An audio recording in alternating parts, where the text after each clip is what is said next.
fly stitch is a basic embroidery stitch. It can be used in rows to create leaves, features on birds, fur on animals, and details on flowers. This stitch is ideal for tiny shapes and angles. Today I'm using a double thread.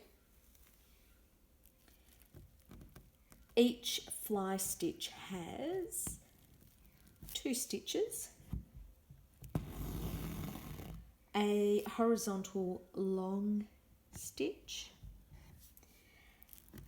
which becomes into a V, and then a small stitch to secure. So start with making your first stitch. Come up at the left hand side, hold on to your thread, go down on the right hand side, make a V,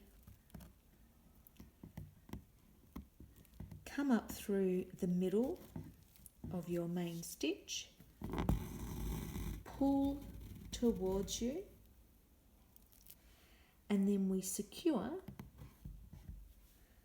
with a small stitch. Left hand side, hold the thread, right hand side, come up through the middle, pull the thread towards you, secure with a small stitch.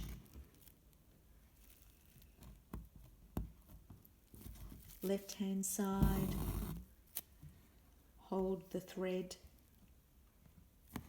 right hand side, through the middle, secure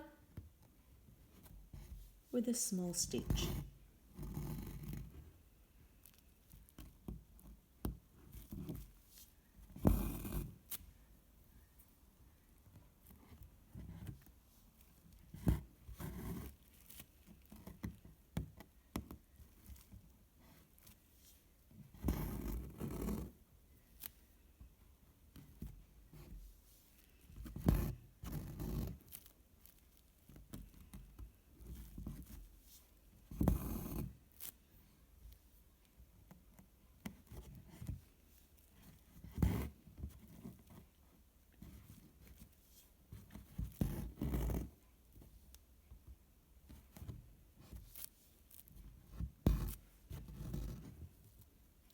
And there you have it, the fly stitch, the vein going down the middle and feathering at the side.